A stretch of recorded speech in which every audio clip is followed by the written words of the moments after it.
My head throbbed to the rhythm of a dying engine. Smoke, ash, the unmistakable stench of burnt rubber and salty Brooklyn Harbor air filled my lungs. I blinked, trying to clear the gray fog from my vision. Concrete rubble pressed against my back, but that wasn't what made it impossible to sit up.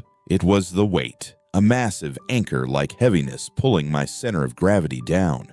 I groaned, shifting my hips, and looked down. My breath caught in my throat. My stomach was round, taut, and impossibly huge. I pressed my palm against the tight fabric of my ruined silk shirt. It was hard, heavy, pregnant. Panic, sharp and metallic, spiked in my veins. My hands fumbled blindly through the pockets of my torn jacket until my fingers brushed against a crumpled piece of paper. I pulled it out. It was a medical document, an ultrasound scan with my name on it. Julian.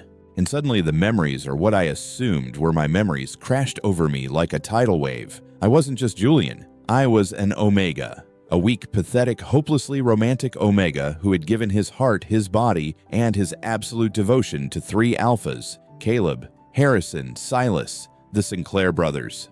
They had whispered sweet promises against my skin. They had claimed me in the dark. And then they had abandoned me in a warehouse that had just gone up in flames. Those bastards! I whispered to the empty, burning docks. Tears pricked the corners of my eyes, but a burning, venomous anger quickly swallowed my sorrow. I wasn't going to die here, and I certainly wasn't going to let my baby grow up fatherless just because 3 Long Island mobsters got cold feet. An hour later, I was stepping out of a yellow cab in front of the Sinclair estate. The red iron gates were intimidating, meant to keep the rest of the world out. But I wasn't the rest of the world. I was a scorned Omega carrying an 11-pound mistake. I didn't bother pressing the intercom. I picked up a loose brick from the landscaping and smashed it straight into the security camera. 2 minutes later, the gates swung open and armed guards rushed out. I ignored them, walking straight up the long driveway, one hand supporting my aching lower back, the other resting protectively on my belly. I kicked the mahogany double doors open. The grand foyer was dead silent. Standing at the top of the sweeping marble staircase were the 3 men who had ruined my life. Caleb, wild and volatile, his knuckles heavily tattooed. Harrison, standing tall in a bespoke suit, adjusting his wire-rimmed glasses with chilling calm. And Silas, silent, lethal, a shadow cast in human form. 3 guns raised in perfect unison, aimed directly at my head. Julian. Harrison's voice echoed through the hall, cold enough to freeze blood. You have a lot of nerve walking into our home after what your syndicate did to our shipments. Are you here to surrender? Surrender. I let out a broken, hysterical laugh, stepping fully into the light. You leave me to die in a warehouse, and you ask if I'm here to surrender. I threw the crumpled ultrasound paper at their feet. Then I unbuttoned the ruined jacket, thrusting my massive round belly forward. Shoot me then. I screamed, fresh tears spilling down my cheeks. Go ahead, shoot the mother of your child, you heartless cowards. The 3 deadliest alphas on the East Coast froze. Caleb's gun dipped slightly. Harrison's jaw actually dropped. Silas, however, didn't look at my face. He tilted his head, his sharp alpha hearing zeroing in on my stomach. Wait, Silas murmured, his voice tight. Do you hear that? The room fell dead silent. From beneath my shirt, a faint rhythmic sound echoed in the quiet foyer. A slow ticking sound could be heard. What the hell is that? Caleb hissed, lowering his weapon completely. Is that a heartbeat? Harrison didn't answer. He pulled a sleek military-grade scanner from his inside pocket and pointed it at my belly. The screen lit up in bright, aggressive red. I watched as the blood completely drained from Harrison's face. The cool, calculating brain of the Sinclair family looked like he was about to pass out. It's not a baby, Harrison whispered, his voice trembling. It's a thermal kinetic biobomb, grade A military tech. The blast radius would level half of Long Island. Hey, what? I sniffled, rubbing my belly indignantly. Stop calling my baby a bomb, Harrison. You're upsetting me. As my voice pitched higher in distress, the ticking sped up aggressively. Harrison stared at the scanner, sheer terror blowing his pupils wide. It's biometrically linked to his nervous system. Cortisol and adrenaline accelerate the timer. Endorphins and oxytocin slow it down. If his heart rate spikes, if he gets sad, angry, or scared, this whole estate turns to ash. Caleb and Silas stared at him, then stared at my tear-stained face. You 3 are the worst things that ever happened to me. I sobbed, wrapping my arms around my belly. I hate you. I hate you all. The ticking became a frantic, terrifying rhythm. No, sweetheart, wait. Caleb practically threw his gun across the marble floor, his hands raised in pure, unfiltered panic. He bolted down the stairs, falling to his knees in front of me. "Don't cry. Please, baby, whatever you do, don't cry. We love you." Silas blurted out, his normally stoic face twisted in sheer desperation as he rushed down to join Caleb. He awkwardly patted my shoulder. "We love you so much. You're our favorite enemy. I mean Omega." "Our favorite Omega? I'm sorry we left you." Harrison gasped, rushing down the stairs and forcefully placing a hand over his own racing heart, forcing the most painful, terrified smile I had ever seen onto his face. "We are thrilled about the baby. Let's just sit down, breathe, and get you some ice cream." "You like ice cream, right?" "Happy thoughts, Julian. Only happy thoughts." I sniffled, looking down at the 3 notorious mafia bosses kneeling at my feet, sweating profusely and begging for my forgiveness. "I want strawberry," I hiccuped, feeling a tiny shred of comfort. The ticking slowed down to a lazy, relaxed rhythm. All 3 alphas let out a collective ragged breath, their eyes wide with the realization that they were now hostages to my mood swings. My maternity leave had officially begun. Living with 3 ruthless mafia bosses was surprisingly exhausting. Not because they were cruel, but because they were unbearably clingy. It had been 4 days since I moved into the master suite of the Sinclair estate, and the entire mansion had undergone a radical transformation. The place had been meticulously baby-proofed. This meant all sharp corners were wrapped in thick industrial foam. The imported marble floors were covered in absurdly plush rugs to prevent me from slipping. And absolutely no one, not even their fiercest capos, was allowed to raise their voice above a gentle, soothing whisper. At 3:14 a.m. on a Tuesday, I sat up in the massive California king bed, tears welling in my eyes for absolutely no logical reason. "Caleb." I sniffled, nudging the heavily tattooed alpha who was sleeping stiffly on a chaise lounge nearby. "Caleb, wake up. I need a bagel with peanut butter sliced dill pickles and hot sauce." He bolted upright, his eyes wide, hands instantly raised in the air as if I were holding him at gunpoint. Okay, sweetheart, don't cry. I'm getting it. Peanut butter pickles, hot sauce, coming right up. Just breathe."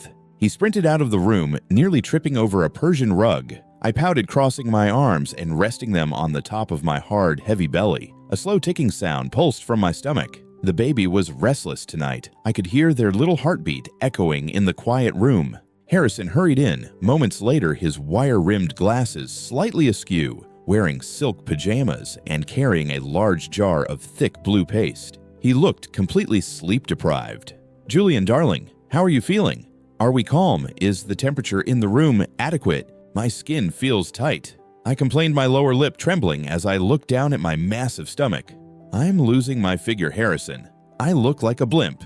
You're going to stop loving me." The ticking accelerated in warning. No, you're radiant," Harrison squeaked, unscrewing the jar with frantic, trembling speed. "You're a glowing, beautiful, absolutely flawless Omega. Let me apply your stretch mark cream." It was freezing cold, but I let out a long sigh as he gently rubbed the icy blue gel over my taut belly. In hindsight, the cream smelled faintly of liquid nitrogen and industrial thermal coolant, but it did wonders to soothe the weird metallic heat radiating from my skin. "You're so sweet," I murmured, leaning back against the pillows. Harrison exhaled a breath that sounded suspiciously like a dying man's last gasp, wiping a heavy bead of sweat from his forehead as the ticking from my stomach returned to a lazy, relaxed rhythm. The next evening, I decided our unborn child needed cultural enrichment. "I read in a magazine that classical music makes babies smart," I announced during dinner. "But our baby is a Sinclair. They need soul.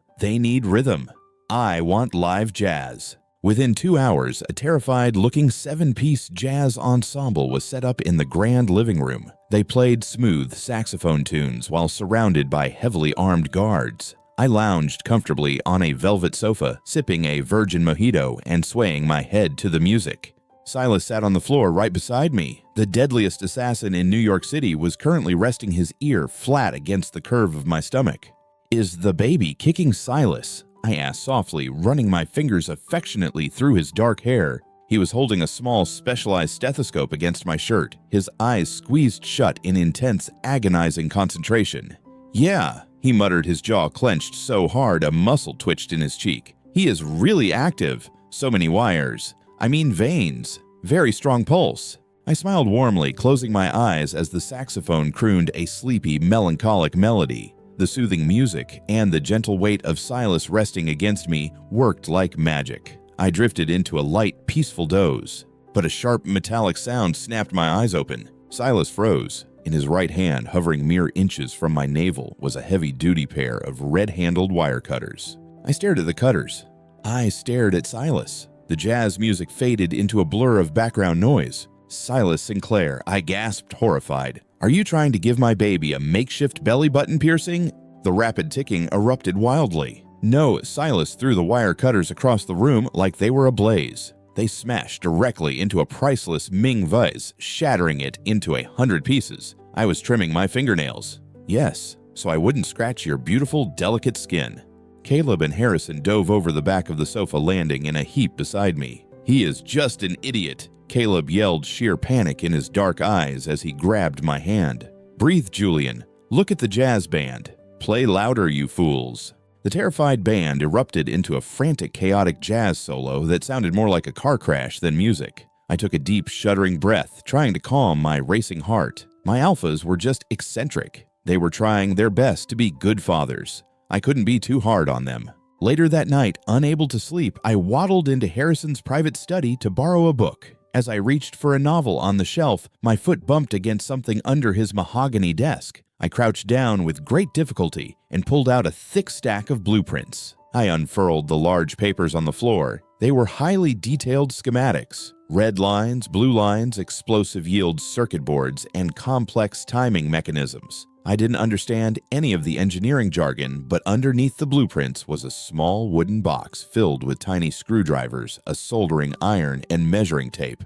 I stared at the items for a long time in the dim light of the study. The ticking in my stomach slowed down to a soft, rhythmic hum. A warm, glowing feeling spread through my chest. Endorphins flooded my system in a massive wave. The ticking almost stopped, entirely freezing in a state of absolute peaceful bliss. Harrison walked into the study a moment later. He dropped a tray holding 2 cups of decaf tea the second he saw me sitting on the floor, holding his classified bomb defusal schematics. He looked like his soul had just left his body. Julian, he choked out, raising his hand slowly. I can explain. I looked up at him, happy tears streaming down my face.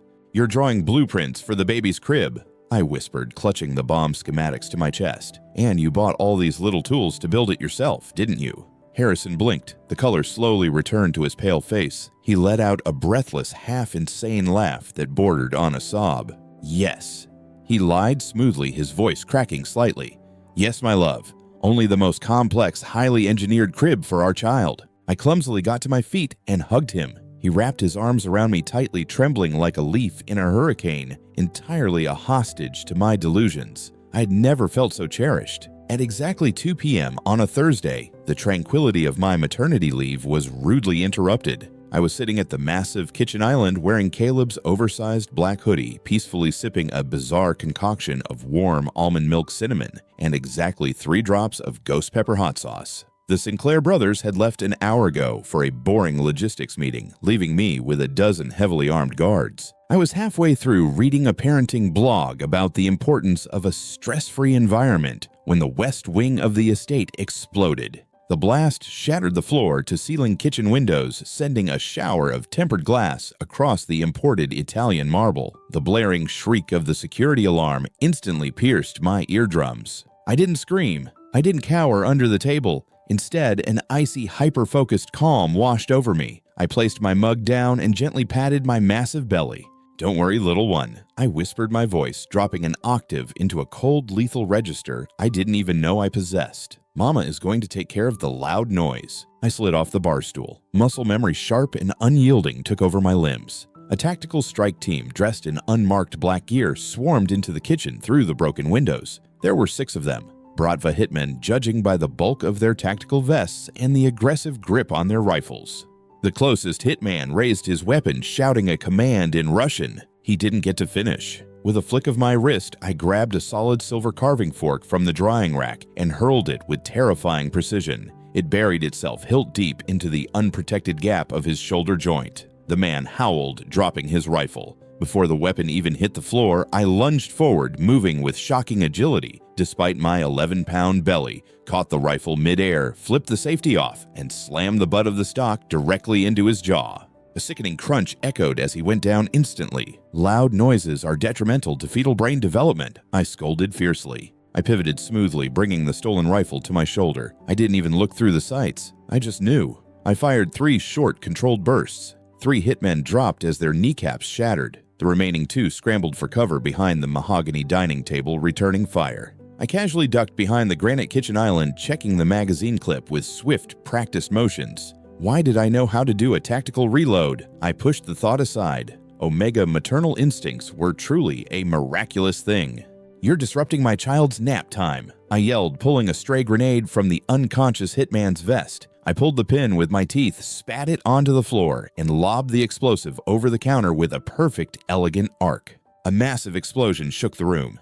The mahogany table splintered into 1,000 pieces. The gunfire stopped entirely. 10 minutes later, the front doors of the estate burst open. Caleb, Harrison, and Silas practically tore the hinges off in their frantic rush, their faces pale, chests heaving, weapons drawn. They had heard the explosion and rushed back, undoubtedly expecting to find their estate vaporized by my biobomb and their beloved Omega turned to ash. They sprinted into the ruined kitchen and stopped dead in their tracks. The room was a war zone. Bullet holes riddled the walls, blood stained the marble, and 6 highly trained Bratva assassins were groaning on the floor, securely zip-tied together with electrical wire. In the center of the carnage, I was sitting calmly on a pristine bar stool, filing my nails with an emery board, my giant belly resting comfortably in my lap. "Ah, you're late," I huffed, looking up at them with a pout. "And your security is atrocious. Anyone could have walked in here and upset the baby." The 3 deadliest alphas in New York just stared at me. Caleb's mouth opened and closed like a fish. Silas lowered his twin handguns, his eyes scanning the absolute brutal efficiency of the takedowns. "Did you do this, Julian?" Harrison whispered, stepping over a groaning hitman who had a meat tenderizer embedded in his tactical boot. "A mother does what she has to do, Harrison," I sniffed, crossing my arms. "But my lower back is absolutely killing me." I expected them to be horrified. I expected them to realize I was a monster. Instead, Caleb let out a breathy, almost unhinged laugh. He looked around the blood-soaked kitchen, then looked at me, a dark, primal awe burning in his eyes. Silas swallowed hard, his gaze tracing the defiant tilt of my chin with undeniable fascination. They weren't looking at me like a hostage with a bomb anymore. They were looking at me like a deity. Harrison stepped forward, ignoring the carnage, and knelt beside my stool. He gently took my hand, inspecting a tiny paper cut on my thumb. "You're bleeding," he murmured, his voice thick with an emotion I couldn't place. He looked up, his gray eyes piercing right through my soul. "Thank you, Julian. Thank you for protecting our home. You are magnificent." He brought my hand to his lips and pressed a soft, reverent kiss to my knuckles. A sudden fierce heat flooded my chest. It wasn't anger, it wasn't fear, it was a massive, overwhelming rush of butterflies. My breath hitched. My face flushed a deep, embarrassing red as I stared down at the handsome, brilliant alpha looking at me with total devotion. My heart did a wild flutter, and then from beneath my hoodie, the rhythm changed. The aggressive ticking echoed loudly. The bomb sensor, confused by the massive spike in my heart rate and the chaotic cocktail of adrenaline and sudden romantic arousal, started counting down at triple speed. Harrison froze, his lips still pressed to my knuckles. "Nice, Julian!" Caleb yelled, the romantic tension shattering into instant panic. "Why is it ticking so fast? Are you mad? Who made you mad?" "I'm not mad," I squeaked, bearing my blazing red face in my hands. "Harrison is just really pretty when he looks at me like that. Stop looking at me. You're making my heart beat too fast. Oh my God, he's crushing on us." "Everyone look ugly," Caleb screamed, diving for cover behind a shattered cabinet. "Silas, cross your eyes. Harrison, stop being charming, or we're all going to die." I groaned, burying my face deeper into my hands as the ticking aggressively echoed through the ruined kitchen. Pregnancy was so exhausting. The aftermath of the kitchen massacre left me in a state of profound, embarrassing, romantic turmoil. For 2 days, every time Harrison adjusted his glasses, or Caleb flashed me a feral grin, or Silas silently slipped a plate of sliced mangoes onto my lap, my traitorous heart would do a wild little tap dance. And every time it did, my belly would tick aggressively, forcing the 3 deadliest mobsters in New York to dive behind couches in sheer terror. It was a very confusing dynamic. It was 1 a.m. on a Saturday. I was lying in the massive California king bed trying to practice deep breathing exercises to lower my heart rate when the French doors of the bedroom balcony silently clicked open. I sat up clutching the silk sheets. A figure stepped out of the shadows. He wasn't wearing a Bratva tactical vest. He wore a poorly fitted leather jacket and had a familiar jagged scar over his left eyebrow. Leo. I whispered the name surfacing from the murky depths of my fractured memory. Boss. Leo breathed a massive sigh of relief, rushing to the side of the bed. Thank God. The boys and I have been trying to breach this fortress for weeks. We thought they had locked you in a dungeon and tortured you.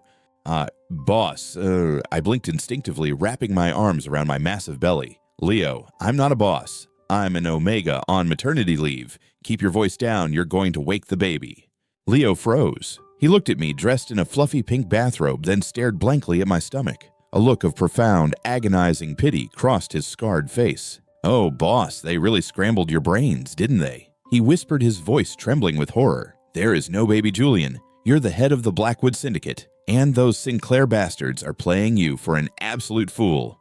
A cold dread started to pool at the base of my spine. What are you talking about? They love me. They've been taking care of me. Harrison bought me stretch mark cream. Taking care of you, Leo hissed, stepping closer. They're keeping you docile. Boss, you implanted a grade A military biobomb into your own abdomen to take these bastards out. They know what's in there. They're just buttering you up so they can strap you to a surgical table, cut your stomach wide open, and defuse it before you remember who you are. The words hit me like a freight train. A bomb. Cut my stomach open. They don't love me. The sweet, tender memories of Harrison rubbing my belly, of Caleb frantically fetching my weird peanut butter cravings, of Silas clumsily playing jazz music to help me sleep, it was all a lie. They didn't see me as the mother of their child. They saw me as a ticking time bomb. They were just waiting for the perfect moment to butcher me. My chest tightened. The breath vanished from my lungs. A profound, shattering sense of betrayal ripped through my fragile heart. My pulse didn't flutter with romantic butterflies this time. It skyrocketed into a terrified, agonizing sprint.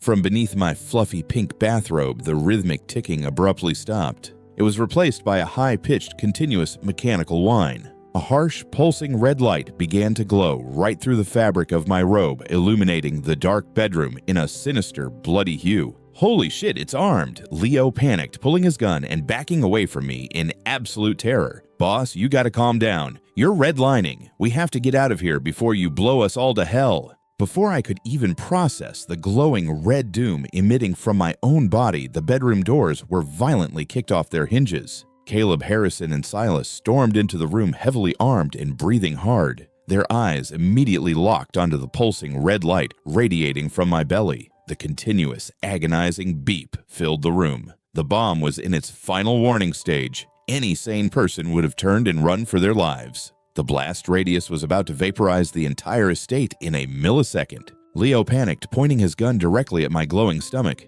Stay back. You Sinclair rats take one step and I'll shoot the detonator right now. I expected the Alphas to flee. I expected them to run and leave me to die just like they had in my fragmented, broken memories. Instead, Caleb let out a feral, blood-curdling roar and threw his weapons to the floor. Without a single second of hesitation, he threw his massive body directly between me and Leo's gun. Harrison was a millisecond behind him, dropping his twin handguns and wrapping his arms tightly around my shaking shoulders, shielding my body with his own. Silas didn't even blink. He stepped smoothly in front of Caleb, forming a human wall of solid alpha muscle to protect me from the bullet. They weren't running away from the bomb, they were jumping on top of it. Shoot me! Caleb snarled, his eyes completely black with primal fury, completely ignoring the deadly red light glowing against his back. Shoot me, you piece of shit! But if you even look at him, I'll tear your spine out through your throat. You're not touching him, Harrison whispered fiercely against my hair, his body trembling as he held me impossibly tight. We've got you, Julian. We're right here. You're safe. Leo's hands shook violently. You're crazy. He's going to blow you all to pieces. He's our boss. He's a bomb. Silas didn't waste time with words. With a blur of motion, a throwing knife left his hand and buried itself deep into Leo's shoulder. Leo screamed, dropping the gun. Caleb lunged forward like a wild animal, delivering a brutal knockout punch that sent my subordinate crashing into the floorboards, completely unconscious. The room fell dead silent, save for the terrifying, continuous hum of the red light glowing from my stomach. The three deadliest men in New York turned to look at me. They didn't look at the bomb. They looked at my tear-streaked face. They were panting, terrified, and looking at me with such raw, unfiltered devotion that it made my chest ache unbearably. I clutched my glowing red belly, sobbing uncontrollably as the truth finally shattered my delusions. "Who are you people?" I cried out, my voice cracking in the bloody red light. "And what the hell is inside my stomach?" "You're Julian Blackwood," Harrison said softly, his voice cutting through the sinister, continuous, mechanical beep radiating from my glowing red abdomen. "Head of the Blackwood Syndicate, the most ruthless mob boss on the East Coast." As the words left his mouth, a dam broke inside my mind. The foggy, pastel-colored delusions of my maternity leave evaporated, replaced by cold, harsh reality. Memories slammed into me with agonizing clarity. I remembered the heavy, suffocating oak desk of my syndicate office. I remembered the endless, freezing paranoia of being at the top, surrounded by traitors and sycophants. And most vividly, I remembered the sheer suicidal despair that had led me to a black market surgeon in a filthy basement, paying him millions to carve my stomach open and implant a weapon of mass destruction right next to my liver. I wasn't a sweet pregnant omega. I was a Trojan horse, a monster wrapped in a fluffy pink bathrobe. "I came here to kill you." I whispered the horror of my own actions, making me physically nauseous. Harrison ignored the confession. He knelt beside me, pulling a diagnostic cable from his tactical vest and plugging it directly into a hidden port near my navel that I hadn't even realized was there. He stared at his military tablet, and the remaining color completely drained from his face. "The biometric sensors are fried." Harrison breathed, his hands shaking so violently he nearly dropped the screen. The adrenaline spikes from the fight, the emotional whiplash, it tripped the dead man's switch. "Julian, the bomb has detached from your nervous system. It's on an irreversible hardware-level countdown." "What does that mean?" Caleb demanded, grabbing Harrison's shoulder. "It means we have exactly 3 hours before this entire zip code ceases to exist," Harrison said, his voice entirely devoid of hope. A heavy, suffocating silence fell over the bedroom. I looked up at the three men. Caleb's lip was bleeding from where Leo had clipped him. Silas's knuckles were bruised. Harrison was pale and sweating. They had known who I was for weeks. They had known exactly what was inside me. Yet when a gun was pointed at my head, they didn't run. They shielded me. They loved me. And my reward for their devotion was going to be vaporizing them. "I need a glass of water." I choked out, wrapping my arms around my glowing stomach. "Please, I feel faint." "Water. Right. I'll get it," Caleb said, his wild eyes darting around in panic as he sprinted out of the room. Harrison and Silas immediately turned to the medical bags they had stashed in the closet, frantically pulling out surgical kits. The second their backs were turned, my alpha mob boss instincts took over. I didn't waddle this time. I moved with lethal, silent precision. I slipped out the bedroom door, sprinted down the back staircase, and headed straight for the sub-basement. I had memorized the blueprints of the Sinclair estate months ago. I knew exactly where their emergency fallout shelter was. I stepped into the titanium-reinforced vault, slammed the heavy blast door shut, spun the locking wheel, and smashed the electronic keypad with a fire extinguisher. 10 minutes later, the intercom above my head crackled to life. "Julian." Caleb's voice roared through the speaker, raw and terrified. The sound of heavy fists pounding against solid steel echoed through the thick concrete walls. "Open this door right now." "What the hell are you doing?" I sat on the cold floor, my back against the wall, staring at the pulsing red light illuminating my pink bathrobe. "I'm saving your lives," I said into the comms, my voice cracking. Tears streamed down my face. "These blast doors are rated for a nuclear strike. If I die in here, the explosion will be contained. You guys will survive." "You absolute lunatic, open the door," Harrison yelled, his usually composed voice completely shattering. "I have the surgical tools. I can cut it out of you. I can fix this." "There's no time, Harrison," I sobbed, hugging my knees. "And even if there was, I don't deserve it. I'm a monster. I manipulated you. I came here to destroy you. I'm not a mother. I'm not even a good Omega. I hate knitting, Silas. I hate it." "Who cares about the knitting?" Caleb screamed, his voice breaking into a desperate sob. "Julian, please open the door." "I just wanted to say thank you," I whispered, pressing my hand against the cold steel of the vault. "Thank you for the jazz music. Thank you for the peanut butter and pickles. Thank you for giving me a family, even if it was built on a lie. I love you guys. Goodbye." It wasn't a lie. Silas's voice suddenly snarled over the intercom, colder and deadlier than I had ever heard it. Stand back from the door, Julian. A violent explosion shook the bunker. The entire bunker shook violently. Dust rained down from the ceiling. Silas had strapped a block of military-grade explosive to the electronic locking mechanism. Another explosion ripped through the titanium hinges. Before the smoke could even clear, Caleb let out a feral, deafening roar and slammed a 12-pound sledgehammer directly into the weakened joint. The massive door shrieked, groaning under the sheer impossible physical strength of a desperate alpha. With a final ear-splitting crash, Caleb tore the heavy blast door entirely off its tracks. The three of them burst into the bunker, covered in concrete dust and sweating through their clothes. Silas didn't hesitate. He crossed the room in a blur, dropping to his knees and grabbing my face with both hands. His dark eyes burned with an intensity that stole my breath. "You listen to me, you stubborn idiot!" Silas snarled, his voice trembling as he pressed his forehead against mine. "We don't care about the syndicate. We don't care that you're a rival boss. And we sure as hell don't care that there's a bomb instead of a baby." Harrison dropped to his knees beside him, popping open a sterilized surgical kit, his hands miraculously steadying as he looked at my tear-streaked face. "He's right.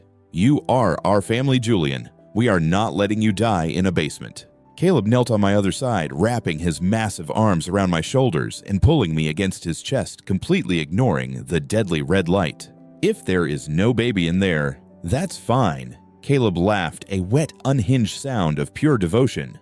"We'll just have to make one later, but right now, we are getting this stupid bomb out of our wife." They didn't wait for an ambulance. You can't exactly call emergency services and tell them your Omega husband is about to detonate a localized nuclear event. Within 2 minutes of tearing down the vault door, Caleb was carrying me sprint-style up the stairs to the estate's private underground medical bay. The sterile white lights of the trauma room flickered on. The continuous agonizing beep of my belly was deafening in the enclosed space. Silas slammed a stainless steel tray onto the rolling cart, dumping out an absurd combination of tools: surgical scalpels, hemostatic forceps, a military-grade soldering iron wire strippers, and a pair of heavy-duty pliers. "We have 22 minutes, Silas announced, his voice clipped and hollow as he jacked a diagnostic cable from my abdomen into a nearby heart rate monitor. The screen flashed a terrifying countdown clock showing 21 minutes and 59 seconds. Harrison was already scrubbing his hands in the sink with boiling hot water, his eyes completely manic. He threw on a sterile gown, not even bothering to tie the back. "I can't put you under general anesthesia, Julian," Harrison said, his voice trembling as he filled a syringe with a clear liquid. "The bomb's biometric sensors are still partially tied to your brainwaves. If your consciousness flatlines, the dead man's switch will assume you've been killed and trigger an instant detonation. I can only use a local block. You have to stay awake." "You're going to carve my stomach open while I'm awake," I shrieked, clutching the edges of the operating table. "Harrison, I'm a mob boss, not a superhero. I have a very low pain tolerance." "I know, darling, I know," Harrison said, plunging the local anesthetic into the skin around my navel. "But we need your endorphins high. If you panic, the adrenaline will shave minutes off the clock. Caleb, get up there." Caleb didn't hesitate. He stripped off his ruined tactical vest and climbed directly onto the narrow operating table with me. He sat behind my head, pulling my upper body against his broad chest, wrapping his massive, heavily tattooed arms around my shoulders in a vice grip. "Look at me, Julian," Caleb ordered, his voice a low, rumbling purr that vibrated right through my spine. "Look right into my eyes. Don't look at the scalpels." I stared up at him, tears streaming down my face as the terrifying sensation of cold steel pressed against my abdomen. I couldn't feel the sharp pain of the cut thanks to the local block, but I could feel the horrible visceral pressure of my skin being sliced open. "Talk to me, Caleb," I sobbed, digging my fingernails painfully into his forearms. "Please distract me." Okay, let's talk about our real baby." Caleb babbled, his dark eyes entirely focused on mine, completely ignoring the fact that Harrison and Silas were currently elbow deep in my bloody torso. "When we actually have one, we'll get a dog too. A huge, terrifying dog. A Tibetan Mastiff. We'll name him Hitman." "That's a terrible name for a family pet." I gasped, a hysterical laugh bubbling up through my tears as I felt Silas insert something metallic into my open wound. "Fine, we'll name him Fluffy." Caleb said, pressing frantic kisses to my sweaty forehead. "We'll buy a house in the Hamptons. A boring suburban house. You can join a book club. Silas will bake cookies. Harrison will help the kid with their math homework." I would like that. I whimpered, a massive wave of pure, unfiltered affection washing over me. The digital timer on the screen suddenly blinked green for a fraction of a second, the countdown slowing by a microscopic margin as a rush of oxytocin hit my bloodstream. "Keep it up, Caleb. He's stabilizing." Harrison yelled, his glasses speckled with my blood. "Silas, I need retractors here. I'm past the muscle wall. I see the casing." "I've got the primary conduit," Silas grunted, his usually pristine hands slick with crimson. "I'm cutting the biometric uplink now." The sound of wire cutters snapping shut echoed. I felt a bizarre phantom jolt in my spine. The continuous beep finally stopped, but the red light grew infinitely brighter. "The uplink is severed," Silas panted, wiping sweat from his brow with the back of his arm. "But the hardware timers fail deadly. We have 2 minutes, and I'm staring at a secondary fail-safe. Schematics didn't cover this." "What does that mean?" Caleb roared, his grip tightening around me. "It means there are 2 wires connecting the explosive core to the battery," Silas said, his voice dropping into a terrifyingly calm register. "One is red, one is blue. If I cut the wrong one, we don't even have time to blink before we become vapor." The timer ticked down past 1 minute and 45 seconds. Harrison stopped moving. Silas froze, his wire cutters hovering inside my open stomach. They all looked at me. "Julian," Harrison whispered, his gray eyes wide with sheer terror. "You bought this thing. You met with the black market engineers. Try to remember. Which wire?" I stared at the ceiling. The pastel delusions of my pregnancy were completely gone, leaving only the cold, harsh memories of a suicidal mob boss. I remembered the filthy basement. I remembered handing over a briefcase of unmarked bills. But the engineer's words were a blur of technical jargon. I don't know, I choked out, a fresh wave of despair hitting me. I was drunk on revenge and scotch. I didn't care how it worked. I just wanted you all dead. The timer dropped under 50 seconds. "Guess, sweetheart," Caleb said softly, resting his chin on top of my head, his heartbeat completely steady against my back. "Just pick one. We trust you." I looked at the 3 of them. They weren't running. They were literally standing in a pool of my blood, waiting for me to make the final call. The absolute unhinged devotion in their eyes gave me a sudden, terrifying surge of courage. I smiled a bloody, exhausted grin. "Cut the blue one." I whispered, my voice barely audible over the hum of the monitors. "If I'm wrong, I'm sorry. If I'm right, you 3 owe me a real baby." Silas didn't hesitate for a single microsecond. He didn't ask if I was sure. He just jammed the cutters into my abdominal cavity and clamped down. The sound of wire cutters snapping shut echoed once more. The blinding red light immediately died. The timer on the monitor froze at exactly 3 seconds. A heavy, suffocating silence fell over the trauma room. No explosion, no fire, just the sound of 4 men trying to remember how to breathe. Harrison let out a sound that was half sob, half laugh. He reached in and pulled a heavy metallic blood-soaked sphere the size of a cantaloupe out of my stomach, dropping it unceremoniously into a metal biohazard bin. Caleb buried his face in my neck, his massive frame shaking as he let out a raw, broken roar of absolute relief, crushing me against his chest. Silas dropped the wire cutters on the floor, leaning over the table and pressing a fierce, bruising kiss directly to my pale, sweaty lips, completely uncaring of the gore covering his hands.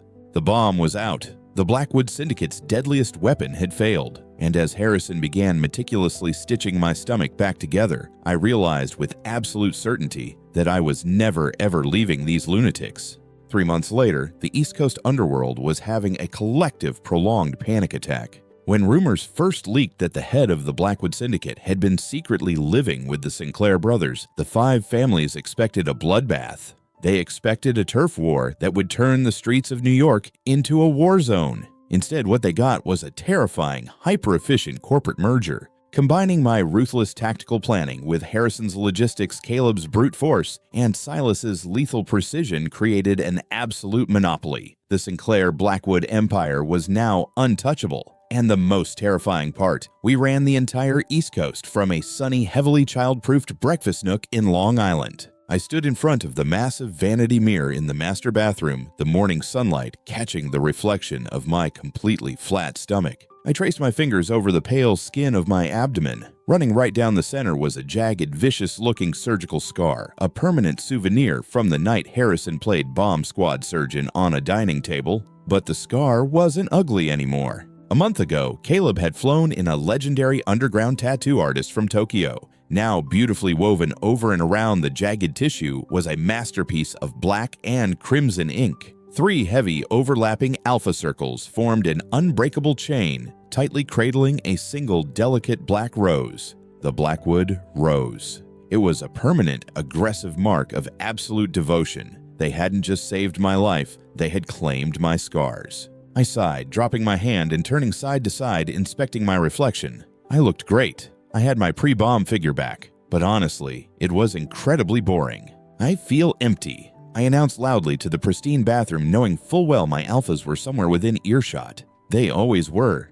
It's just so quiet. I poked my flat belly, letting out a dramatic, exaggerated sigh. No one is frantically feeding me peanut butter at 3 a.m. No one is playing terrible live jazz to soothe my nerves. No one is diving over the couch because I got a little too excited watching a reality TV show. I leaned against the marble counter, crossing my arms over my chest and pouting at the mirror. This postpartum depression is hitting me incredibly hard. I'm just a hollow vessel, a retired mob boss with no hobbies and no 11-pound explosive device to keep the romance alive. The heavy oak doors of the master bathroom clicked open. I didn't even turn around. I just watched their reflections in the mirror. Caleb walked in first, dressed in a sharp black suit, though his tie was already pulled loose. Silas followed, his dark eyes instantly locking onto mine, moving with that familiar, silent grace. Harrison brought up the rear, adjusting his wire-rimmed glasses, a soft, indulgent smile playing on his lips. They weren't carrying guns. They weren't holding wire cutters, military scanners, or hemostatic forceps. Instead, each of them was holding a thick manila file folder. Empty, huh? Caleb rumbled, walking up behind me and wrapping his massive arms around my waist. He rested his chin on my shoulder, his dark eyes meeting mine in the mirror. We can't have our beautiful, terrifying Omega feeling empty. It's bad for syndicate morale. We heard you sighing from the hallway, Julian, Harrison said, stepping up to my right side. He gently placed his manila folder on the marble counter. And we agree. The house has been entirely too quiet since we removed your military-grade parasite. I actually miss the ticking, Silas admitted softly from my left, leaning down to press a lingering kiss to the side of my neck. He dropped his folder onto the counter next to Harrison's. It kept us on our toes. I raised an eyebrow, looking down at the stack of documents. What are these assassination contracts, territorial deeds? Better, Harrison murmured. I reached out and opened the first folder. It was thick and glossy. The Genesis Institute Premier Omega In Vitro Fertilization and Surrogacy. There were pamphlets on elite donor-matching genetic screening and VIP maternity suites that looked more like 5-star hotels than hospitals. My breath hitched. I quickly opened the second folder. It was a stack of highly classified, expedited adoption dossiers. Beautiful, smiling children who needed a safe home, completely vetted and cleared by the Sinclair Syndicate's massive legal team. My hands started to tremble. I slowly reached for the third folder, the one Caleb had tossed down. It wasn't a pamphlet. It was a single heavily embossed piece of paper from the state of New York. A marriage license. The names Caleb Sinclair, Harrison Sinclair, and Silas Sinclair were already signed at the bottom in bold ink. There was just one blank line left at the top. "We promised you a family," Harrison said, his voice entirely devoid of its usual cool detachment, thick with raw emotion. "We promised you that if we survived that night, we would build something real." "No bombs this time," Caleb whispered, pressing a kiss to my temple, his massive arms holding me tight against his chest. "No lies, no syndicates trying to blow us to pieces. Just us and a real baby. Or 2. Or 5. I'll buy a minivan, I don't care. You'd look terrible in a minivan." I choked out a wet, hysterical laugh, escaping my throat as tears freely spilled down my cheeks. "I'll armor-plate it," Silas offered, completely deadpan, wrapping his hand over mine where it rested on the marriage certificate. "Whatever you want, Julian. However you want to do this. You just say the word." I looked at the 3 of them in the mirror. 3 ruthless, deadly mobsters who had thrown away their entire empire to catch me when I fell. They had cut a weapon of mass destruction out of my body and replaced it with a heart. I didn't have an 11-pound bomb pulling me down anymore. I was light. I was free. and for the first time in my entire life, I was genuinely, overwhelmingly happy. "Do you have a pen?" I whispered, wiping my tears with the back of my hand. Harrison smiled, reaching into his suit jacket and pulling out a silver Mont Blanc pen. He uncapped it and placed it gently in my trembling hand. "Let's make it real," I said, leaning over the marble counter and signing my name.